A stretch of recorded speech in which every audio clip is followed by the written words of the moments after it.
mas eu preparei alguma coisa, fiquei clamando o sangue de Jesus, que eu vou falar para os meus irmãos. Mas é EBD, né? E aí o Senhor colocou no meu coração falar com vocês, esses 10 minutos, sobre a importância do ensino para a vida humana, a importância do ensino para a vida cristã. E aí, todos nós somos alunos.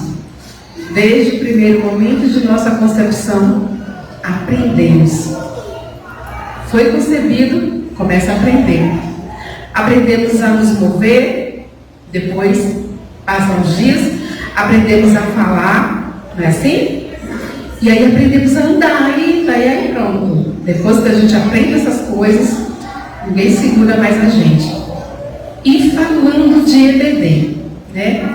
Como temos tratado esse momento de ensino? A gente tem uma escola, que vocês conhecem muito bem a história, como começou, por quê, né? E aí, como nós temos tratado esse momento de ensino, como nós temos tratado a escola bíblica dominical. Aí eu trouxe 2 textos bíblicos que nos fazem pensar sobre o ensino e ver 2 posicionamentos bem diferentes. O primeiro texto está em Gênesis capítulo 3, no verso 8 e 9. Gênesis capítulo 3, verso 8 e 9. Como eu coloquei no meu papel, eu vou lendo com vocês. Diz assim: E ouviram a voz do Senhor Deus, que passeava no jardim pela viração do dia, e esconderam-se Adão e sua mulher da presença do Senhor Deus entre as árvores do jardim. E chamou o Senhor Deus a Adão e disse-lhe: Onde estás? Era momento de ensino. Onde estava Adão? Como foi que Adão se comportou nesse momento? Como foi que Adão tratou esse momento de encontro com o Senhor? O outro texto está num livro que eu gosto muito. Geralmente a minha leitura bíblica anual começa lá, faça chuva, faça sol. É em Neemias. Neemias, ele fala um momento bastante desafiador do povo de Deus. Casas destruídas, pessoas levadas cativas, cidades sem muro. E aí o Senhor trata com um homem chamado Neemias, né? Trata com Neemias. Leia Neemias.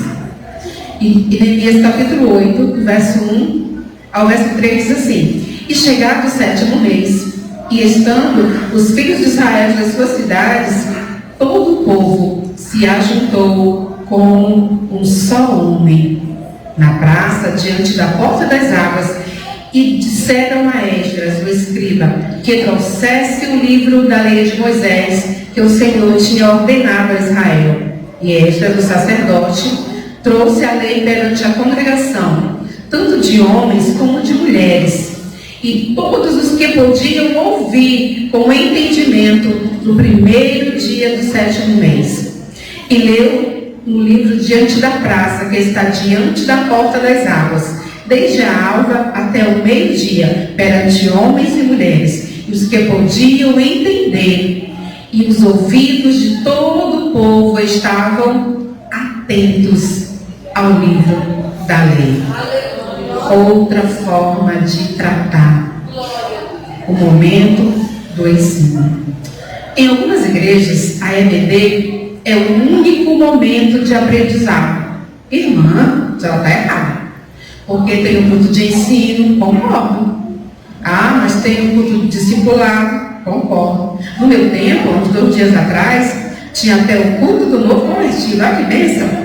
E aí a gente ia aprender como abrir a Bíblia, como se portar, como saudar os irmãos. Mas hoje, se você passear por aí, tem igrejas que não tem mais. Sabe por que não tem? Porque eles pulam demais. É adoração, como é que eles falam? Extravagante. Extravagante. Ou então eles são elitizados demais. É um povo muito fino. Quem quiser aprender teologia, por gentileza, se dirija a uma faculdade, porque aqui é outro momento, né? Ou então eles são criativos demais. Aí é culto das cores, aí é o culto do, já vi, culto do super-herói. Gente, já imagina a gente fazer um culto e todo mundo vir de super-herói? Menina, pensa só. Gente, então um culto à fantasia, um culto temático, estamos no mês, que gente? Junino, somos maranhenses, vamos fazer. A pastora está atrasada aqui. Não é culto junino hoje? Pois é por isso que o único momento de aprendizado é a EBD. Mas aí, sabe o que acontece com a gente? Com muitos irmãos nossos, eu não tenho tempo. Gente do céu, eu trabalho a semana inteira. Tem outros, eu estudo a semana inteira. E eu faço alguma coisa a semana inteira. E eu não tenho tempo para passar 2 horas no domingo compartilhando a palavra do Senhor. Não tenho tempo. Eu estava revendo algumas coisas em casa. E aí, em 2016, eu fui a um congresso onde o ministrante, Gil Jardel, encantei com este homem muito esperto, a pauta principal, aceitar Jesus, mas muito inteligente. E ele dizia que há um tempo atrás, tempo era dinheiro. E ainda tem que diga hoje, meu tempo é dinheiro. Está atrasado. Não. Tempo é conhecimento. Tempo é conhecimento. Aprenda isso, viu, mocidade? No que mais nos detemos é o que mais conhecemos. Entenderam? Tempo é conhecimento. E no que mais nos detemos, aonde mais eu paro, é disso que eu mais conheço. Mas eu não tenho tempo para estudar a Bíblia. Irmã, é dinheiro. Tempo não era dinheiro. Não. Dinheiro virá ou não, conforme o uso que você fizer do conhecimento que você adquiriu. É isso aí. O dinheiro hoje, meu querido e minha querida, só vai vir como consequência do conhecimento que você adquiriu. Eu sei costurar muito bem. De onde que vai vir o meu dinheiro? Da costura. Eu não tenho empreendimento, eu tenho a CAE. Olha que bênção. De onde que vem? Do meu empreendimento. E qualquer conhecimento que você adquira, ele vai gerar sustento. Mas tem uma coisa que é bem interessante. Falando com uma amiga, ela estava falando sobre, estava conversando, ela é toda, doutora da UEM, toda, uma bênção dela, então São Luís. E ela estava falando sobre o que é, assim, a parte ruim, a consequência de não adquirir conhecimento. E aí eu estou falando de conhecimento bíblico, a consequência disso. Tem 2 textos que falam muito bem sobre isso para nós. O primeiro está em Oséias, capítulo 4, verso 6. Oséias, capítulo 4, verso 6. O meu povo está sendo destruído porque lhe falta conhecimento. Porque tu, sacerdote, rejeitaste o conhecimento, também eu te rejeitarei, para que não sejas sacerdote diante de mim, visto que te esqueceste da lei do Senhor, teu Deus. Também eu me esquecerei de teus filhos. E aí o outro texto está em Juízes, capítulo 2, verso 8. Faleceu, porém, Josué. Juízes, capítulo 2, verso 8 diz: faleceu, porém, Josué, filho de Num, servo do Senhor, com a idade de 110 anos. Lembra de Josué? Josué e Caleb? Pois morreu com a idade de 110 anos. Aí sepultaram no tempo da sua herança em Timate-Heres, no monte de Efraim, para o norte do monte de Gás. E foi também congregada toda aquela geração a seus pais. E outra geração, após ele, se levantou. E aí vem a falta do conhecimento, que não conhecia ao Senhor, nem tampouco a obra que ele fizera a Israel. Então, fizeram os filhos de Israel o que era mal aos olhos do Senhor, e serviram, está acabando o meu lugar, viu? Te falei? E serviram a Balaíns. Quando o ensino falha, o povo se distancia de Deus. Quando o ensino falha, o povo é destruído. E nós estamos falando de escola bíblica dominical. E aí eu vou abrir um parênteses para falar uma frase que eu aprendi, vou fazer ela bem cantona, vou colocar lá no PQ. E diz assim: o desafio de todo pai e toda mãe não é dar aos filhos uma boa vida, mas apresentar o bom Deus a eles. Esse é nosso maior desafio. E aí, não adianta nada a Clarice vir sozinha para a igreja. Não adianta. A Clara, a Cecília, sabe quem precisa vir? A Andréia e o Rafael. Precisam estar aqui. Porque senão, sabe o que vai acontecer? Vai se levantar uma geração que não conhece ao Senhor. E a culpa não é dessa geração. A culpa é da geração de adultos que não conseguiu falar. Eu tenho uma neta muito linda, parece até comigo, né? Não é linda, minha. Não é assim, pastor? Linda, linda. Quase não fala ela. Gente, quase não fala. E ela chamou de comprar livro para ela. Eu conto uma vez a história para a Aurora. Aí ela já veio, vovó, vou fazer um show para você. Isso é mesmo? É, tem um show da aluna? Pois ela faz o show da Aurora. Ela vem, olha, preste atenção. E pega o livrinho e vai me contar do jeito dela. Olha, vovó, tá vendo aqui? O barco. E aí vai. Eu tenho outra neta de 6 anos. Uns dias atrás, quando ela aprendeu a história do Jonas, ela me teve que mandar para mim a história do Jonas. Eu não perdi tempo. Mandei para cá, para ela também ficar sabendo que quem é desobediente vai parar, sabe aonde? Na boca do peixe, vovó. Eu disse, é mesmo? Na boca, vovó. Gente desobediente para na boca do peixe. E aí é criança e gente grande. É mesmo? Oh, rapaz, tá bem que eu não sou ela. Eu também não. Ninguém aqui vai para a boca do peixe. Tá vendo? É simples. Às vezes a gente pensa que a Cecília não aprendeu, que Karen ensinou. Ela chega em casa e conta tudinho para a Andréia. Tudinho. Eu tenho certeza disso. Eu também tenho. E conta da forma dela. E sabe o que é importante, sendo professores? Que às vezes eles creem mais em vocês do que na gente. Se a professora de Aurora falar para ela que o copo pega fogo, ela vai chegar para dizer, vovó, o copo pega fogo. Aprendeu? Só aprendi. Pega fogo. Pega. Eu falar, não pega. Oxi, vovó, você não sabe. A professora falou, tá vendo? Então, olha que privilégio Deus colocou na vida de vocês. E aí, voltando agora, tem 2 personagens principais na nossa EBD. Sabe quem são?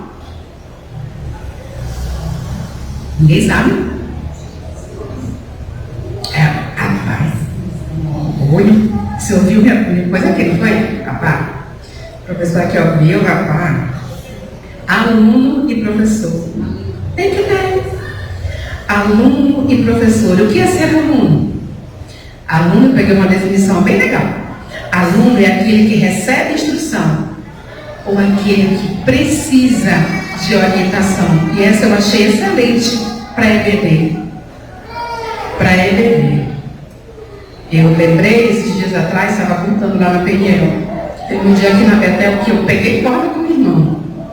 A gente teve uma reunião falando sobre a EBD, da pouca assistência na EBD. Olha como, viu? Muito antigo isso, não é agora não. Agora a EBD aqui bomba, graças a Deus. E aí o professor, um irmão, se levantou e disse assim: também, quem é que quer me empreender com essas liçõezinhas rasas? Aí eu sou muito calma, mas aí eu não fiquei calma. E nesse tempo, eu acho que nem sonhava de trabalhar na CPAD. Eu disse: querido, que dera que todos nós tivéssemos esse raso. Quem dera. Irmão fez todo dia de teologia, eu estava desmerecendo nossas lições. Nossas lições, queridos, contém a palavra do Senhor. E se tem a palavra do Senhor, é de edificação para mim e para a tua vida. Pode ter lá só: o Senhor é meu pastor. Pronto, valeu a minha manhã. Eu me lembrei, o Senhor é meu pastor. Está com dificuldade, Ele é meu pastor. Está na bonança, Ele é meu pastor. É palavra do Senhor. E ela precisa achar morada em meu coração. Eu preciso sentir alegria em ouvir a palavra do Senhor, né? Aí é palavra do meu Deus. Pense no Senhor Deus como Pai. Aí eu uso a voz do meu Pai. Eu sou um bom filho?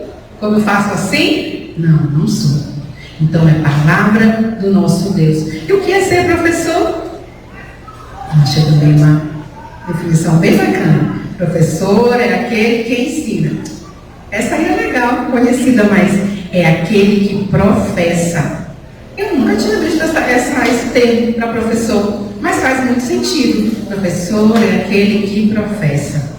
E aí o desafio do EBD, né, é encontrarmos crentes dispostos a entrar na briga para dizer que o santo é santo, para dizer que o pecado é pecado, para dizer que o céu não se molda a gente que tem que ser moldado se quiser morar lá. Isso precisa ser ensinado domingo pela manhã.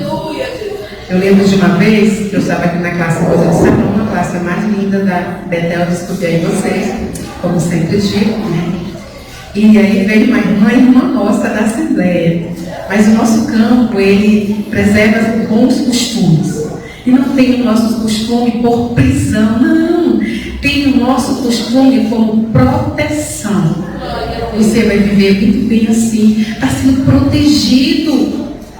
Eu não posso isso, não posso aquilo, eu não posso aqui perder, não posso. E por isso o Senhor, nos cuida, nos cobre. E estava aqui na sala e eu falando de algumas coisas. Aí a irmã veio toda alegrezinha, né? Não é costume nosso usar abrigo, não é. Certo? Porque não tem, né, pastor? No Jaguar eu já fico assim, meu pai. Né? Aí a irmã de brinco, toda linda, de cabelo cortadinho, uma fofa.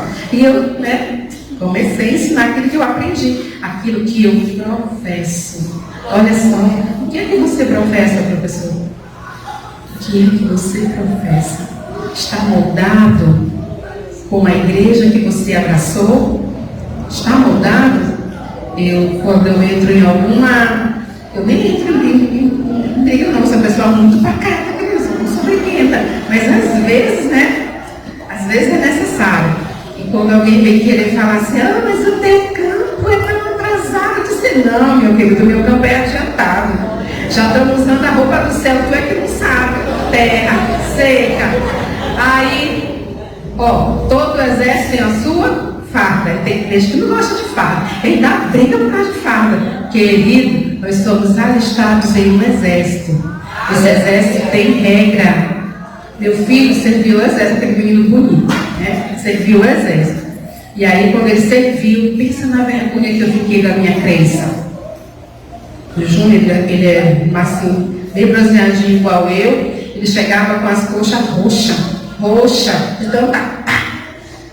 O menino ficou roxo, não aprendeu. Disse: mamãe, eu aprendi, mas não é da minha forma, é da forma lá do quartel. Eu digo: é da forma do quartel, muito bem. A roupa de se apresentar no dia de festa, impecável, é aquela roupa. E aí eu não posso mudar a farda do exército. Eu não posso, mas eu achei a farda do exército feia. Eu vou mudar a camisa, eu vou mudar a calça, eu vou desembanhar não sei o quê. Não pode. Né? E aí nós somos de um exército. A EBD está enquadrada nesse exército também. Domingo de noite, quarta de noite, domingo de manhã também. É a mesma palavra que nos molda. Nós somos de um exército só. Tá bom? E Deus, Ele se importa com o aluno. Se importa tanto, tanto, tanto, tanto. Sabe o que Ele fez? Ele mandou Jesus crente. Ele mandou Jesus para ensinar você e eu como ser um bom aluno. E Jesus disse assim, ó, se alguém quer vir após mim, negue-se a si mesmo, tome cada dia a sua cruz e me siga. Aluno precisa seguir o seu mestre. Né? Jesus fez um chamado enorme de EBD. Vocês não ouviram, não? Vou contar para vocês. Está lá em Mateus capítulo 4, do 18 ao 23. Jesus veio, né? E disse assim, e a Bíblia diz assim, e Jesus, andando junto ao mar da Galileia, cara, puxa minha roupa, viu a dois irmãos, Simão, chamado Pedro, e André, seu irmão, e lá lançavam uma rede ao mar, porque eram pescadores. As crianças até já falaram.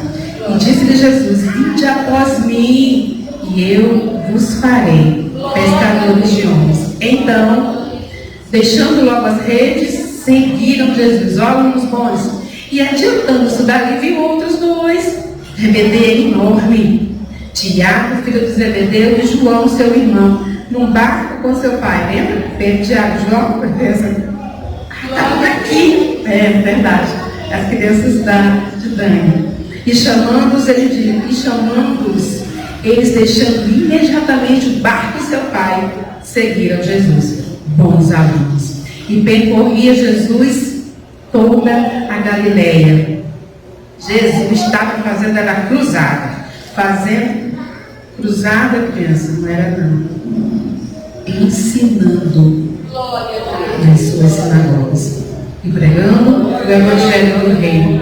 E curando todas as enfermidades e moléstias dentro do povo. Deus chamou a todos nós para essa grande EBD. E como você tem se comportado? Lembra lá do começo? Lembra como Adão se comportou? Lembra como o povo se comportou? Como o Ezra foi ler a palavra? E qual grupo desses será que eu me encaixo? E o professor, irmã? Professor. Agora no mês de janeiro, 3 outonos, vem aí, nós fomos ali a São Mateus. E tem um palestrante, o pastor André Silva, lá de Brasília. Pense num negro inteligente, né? A Letícia, ela gosta de falar assim, mãe, é bonito a gente ver qualquer pessoa vencer, mas quando é assim de cor, parece que a gente fica mais, né? Eu fico vibrando. Meu parente. Porque historicamente, a gente tinha tudo para dar errado. Irmã, isso é preconceito. Não, queridos. Os negros foram tragos, não como turista para o Brasil, foi como escravo. Quando eles foram libertos, eles foram colocados, não foi lá no Calhau, foi lá na ilhinha, lá mesmo, entendeu? Na Palafita. E aí, tem um poema que diz assim, um dia, para buscar a liberdade, eu subi o morro e nunca mais consegui descer. É triste. Então, quando o negro consegue um lugar assim melhor, né? A gente fica feliz. Pastor André Silva, ele é advogado pelo escritório top em Brasília, só rico. Mas ele prega com graça a palavra do Senhor. Ele diz algo, ele prega assim, para o irmão assim, chorando. Ele chorando e dizendo que ele não é merecedor de ser professor da EBD. Ele não é merecedor. Sabe por quê? Deus honra o professor, dando a ele a oportunidade de fazer o mesmo ofício como um pai amoroso. Deus nos chamava, chegava lá para Adão para ensinar, e dá agora aos professores a oportunidade, no mundo de manhã, de sentar com seus filhos e compartilhar a palavra do Senhor. Então, meu pastor André, ele diz, Senhor, eu não sou merecedora. E Jesus andando junto ao mar da Galileia, Evangelho de Mateus capítulo 4 novamente, só o 18 e 19 que diz assim, andando junto ao mar e 2 homens. Ele fala para eles assim, vos farei pescadores de homens. Jesus tem chamado homens e mulheres que têm coragem de dizer sim à docência.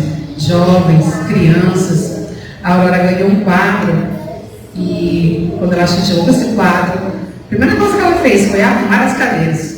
Igual ela veio na igreja, arrumou as cadeiras. Agora eu sou a professora. Você é mesmo? É mesmo, meu amor? Amor não. Professora, é mesmo, professora, é isso mesmo. E foi ensinar. Eu, Letícia, mais uma renca de boneca até que ela tem. Foi ensinar, privilégio. Querer ensinar. Eu digo que ensinar é um ato de amor. Ensinar é um ato de amor. E para concluir, queridos, que eu falo muito, Lucas capítulo 2, verso 52, diz assim: agora ninguém vai sair mesmo, ele vai acalmar. Glória a Deus. E crescia Jesus em sabedoria e estatura e em graça para com Deus e os homens. É o que eu desejo para vocês, a congregação Betel, que vocês cresçam. Quando a gente vem estudar só esse versículo, crescia. Eu tenho uma Bíblia, né, Bíblia Palavra-Chave, que tem a palavra no original. E esse crescia, eu não vou pronunciar porque eu ia pecar, né? Eu sou uma hebraica, do grego. Mas significa aumentava, promovia, alcançava. Então Jesus, ele crescia, ele aumentava, ele promovia, ele alcançava. É isso que eu desejo para você. E aí, em sabedoria. Que sabedoria é essa, irmã? Habilidade e experiência. Viva do ladinho de Deus. Viva caminhando com Cristo. E você vai ter o que compartilhar. Nós sempre temos o que compartilhar. Deus, ele cuida de nós todos os dias. Todos os dias nós somos cuidados pelo Senhor. Você tem testemunhado disso? Do cuidado de Deus? Olhe, cuidado. Nós temos que testemunhar para que não se levante uma geração que não conheça os feitos de nosso Deus. Em estatura, e aí vem, e em graça. Sabe o que é essa graça? Generosidade através de atos e modos. Eu distribuo graça. Essa graça aqui é a mesma graça lá de Atos, que a Bíblia diz assim que o povo caía na graça do povo, que a igreja caía na graça do povo. Não estava contando piada, não. Era o modo, a generosidade através dos atos e modos, fazendo com que as pessoas quisessem ser igual à igreja. Será que alguém na tua sala de estudo, escola, faculdade, quer ser igual a você? Será que a sua vizinha quer ser igual a você? Será que alguém no seu trabalho quer ser igual a você? Em graça para com Deus e para com os homens. Sabe o que é isso, queridos? Comunhão. Então, vivamos comunhão, compartilhando o Evangelho na EBD. Que Deus, com sua graça e misericórdia, continue nos abençoando. Grata ao Senhor por essa oportunidade. Que Deus continue nos abençoando. Amém.